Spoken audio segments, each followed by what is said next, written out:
Service in Norman has issued a severe thunderstorm warning for Beckham County in western Oklahoma, Roger Mills County in western Oklahoma, until 8:30 p.m. Central Daylight Time. At 7:24 p.m. Central Daylight Time, National Weather Service meteorologists detected a line of severe thunderstorms capable of producing half-dollar-size hail and damaging winds in excess of 65 miles an hour.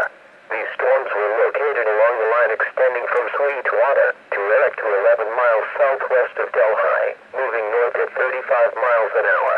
Locations impacted include Saya, Eric, Cheyenne, Ridden, Texola, Strong City, Roll, Sweetwater, Delhi, Dempsey, and Berlin.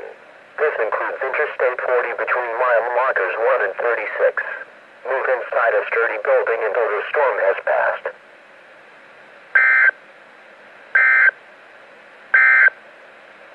The National Weather Service